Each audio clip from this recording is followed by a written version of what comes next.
In this video today, I'm going to walk you through a mountain scene. We're going to paint this together. And I started off with a very light wash and used some pinks, some blues, some greens, some yellows. This is wet on wet. And I let that bleed, like blend down by itself. And then I let that paper dry, and I'm coming back a second time right now, and I'm going to start to paint the top of the mountain, and I'm going to let that run down. So I'm using very light colors and very light washes. The glow on this picture that comes out at the end is just amazing. So when I started this off, I started it with the brightest of the bright colors, and then I'm letting this paint run down and do the work for me.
To start to sketch in the trees, that is a wonderful sponge. It cost a lot of money. It was 99 cents. I bought the sponge at the dollar store. Buy a cheap sponge, use a pair of scissors, cut it up, use your fingers, tear it apart, and test it out on paper so you could see how to create a sponge that will actually make your little dabs look like trees. So I am starting to get a feel for where I want the trees in this, and I need a nice mist at the base of this mountain and behind those trees. And so I'm playing with that right now by creating a darker and more stark view of that mountain at the top. I want it to be seen. And I need to dab up the water that's near the trees because I want the fog and the mist there. Now I'm using a paper towel to get the mist, and another technique that we will do on another picture is me taking a squirt bottle, and I take the squirt bottle and I will take it smack up to that paper and I will squirt it, and it's a very hard hit with the water, and it actually creates a beautiful run of color. So I've switched over to a rigger brush or a script brush. That's a brush that has got longer hairs on it, and this is very thin. So this is where I would find a 00 size or a 00 script or liner brush. Look for those. And I'm using that because at the top of the trees I want to paint a little bit more detail in there so you can see the trees, but again I'm going to want that mist towards the bottom. So whenever there's mist, the very top of the tree or the top of the mountain is more clear, but you know how mist settles into the valleys and in around trees. You've got to get it lighter in the bottom. So just watch the detail here and experiment and play with it.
As I built up the tree line and I can see a little bit of the detail of the field, I don't want too much because again I'm highlighting mist.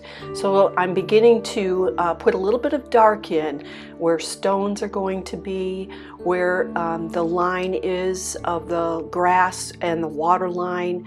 I want to see that, and so I tend to lay in my first colors that are light, and then I'll add in a little bit of details like I did with the trees, and now I'm putting some contrast in, and that works well for me because it's helping me to see where some of my boundaries are in the picture. So I may want to add in more mid-tone colors, but I need to see where my boundary lines are or the outline, and so that's what I'm doing.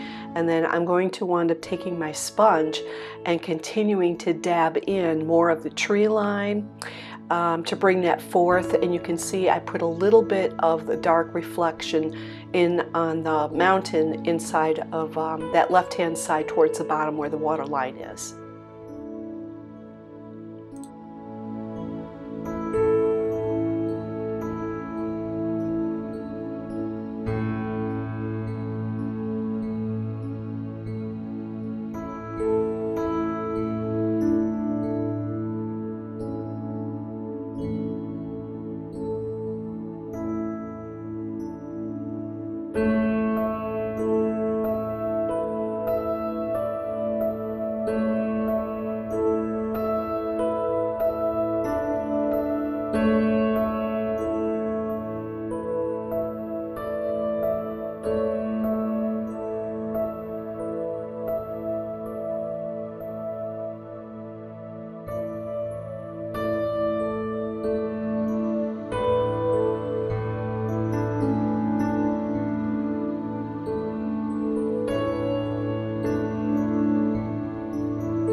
After it dried, this is what it looks like.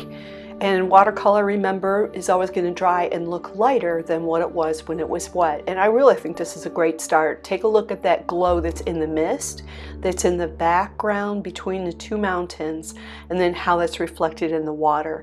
So right now I'm going to start to build up some of the detail that's in the water. When you're doing a watercolor picture, you do not have to have exact detail everywhere, because then you're painting a photo, and that is my tendency. I like to paint pictures like photos, and so I am taking classes from other artists, and I'm doing what I can to continue to learn so I can train myself how to relax and play with the watercolor and try different techniques so I can find more of the voice of who I am as an artist. And I just encourage you to do the same. Don't be afraid to take different classes, try different things out from different artists, find out who you can learn from and you feel really comfortable with, and encourages you to continue to explore watercolor, different techniques, different methods, different ways, so you can find what you like and what you prefer not to do.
Overall, at this point, I'm going back in and taking a look at my painting, and I'm looking at the tree line, and I'm asking myself, what does it need? How do I need to define it? This is like a third stage of when you're doing your watercolor painting. Your first stage is your washes and your lightest colors. The second one, you're going to build in more color, some of your darks. You're going to see where your lights and darks are.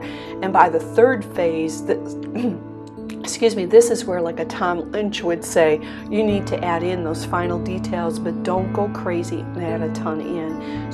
So I'm trying to practice that in this watercolor painting.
At this point in the picture, I'm asking myself what the painting needs. So I'm looking at the tree line and I'm looking for what other details I need. And what I'm doing right now is actually fading in some trees at the top of the mountain. And in order to do that, I'm putting a tiny bit of color at the top of these mountains. And I'm using water right now to fade in that blue, the color that I put at the very top. I'm using the paint at the top, and then I use water to fade it in. I want that mist to really pop and show. And so what I'm doing at the top, I'm going to wind up using this little tiny brush. It's an Aqua Elite, probably a size 0 or size 1. And I am using the tip of the brush for me to add little tiny trees at the top. And again, when you've got mist, at the very top you're going to see some details because the mist sits down into the valley. And it's got to get nice and soft and keep that glow of the mist. But at the very top I can add in tiny trees. It makes it look a little bit more realistic. So remember, at the top I'm using some color in there. I'm not adding much in, but enough of where when I put the tips of the trees it blends in and it looks really good. And then to make sure I don't have some strange lines because I'm adding that paint in, I am adding the paint at the top. I'm using my brush cleaned off and then with some clear water, and I'm blending it down into the mountains, but not up to the point where the mist is.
Now I'm going to move on further into the waterline, and I will wind up doing two things. One of them is I'm going to add in some mid-tones, and I'm using the lightest that there is. Now I'm looking at where I need to build up the watercolor, and I'm going to add that in on here. And then I'm also going to watch the rocks and any lines that are created by the water running around the rocks.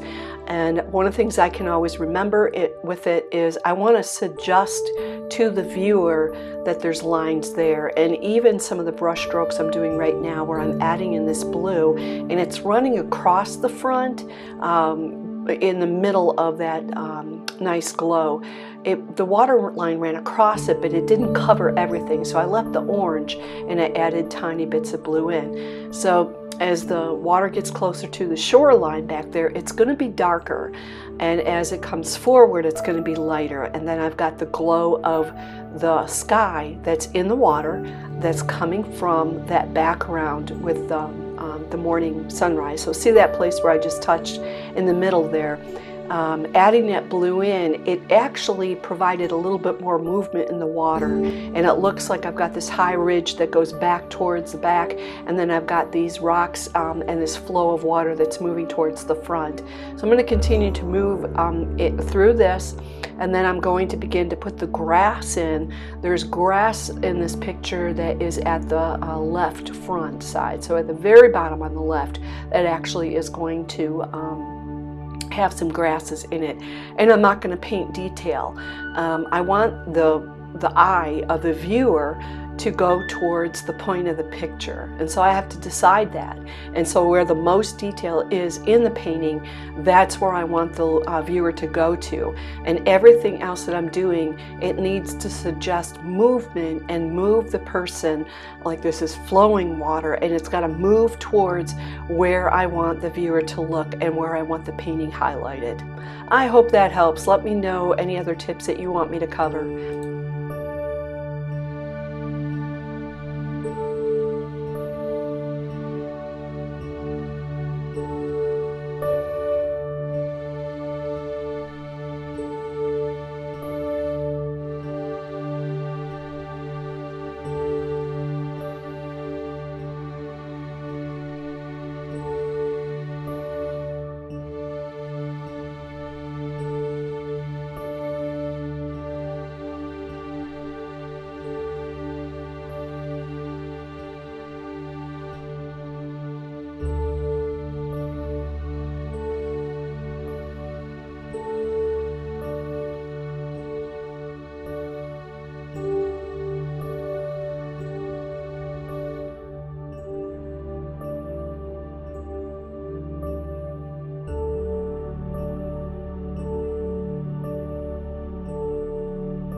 I am using a very thin rigger brush right now, or actually that's a script liner. It's very long and it has long hairs and on it, and this is the Aqua Elite series brushes still, and this has got neutral, the color is neutral, it's Holbein, and it's not a black, so if you've got a different brand, I'm using a shade. It's called neutral, and it's almost like a grayish black.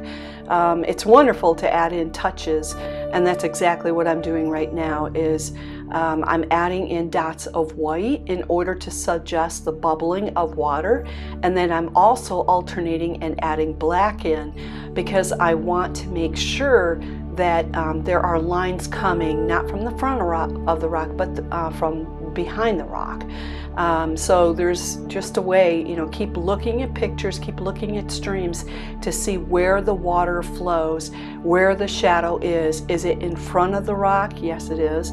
And then when you've got the water coming off the rock in the back, there's always this bubbling, this white bubbling, and so you're painting that in to make sure that you're reflecting the light. And here you go, you can see the final picture. We'll see you next time.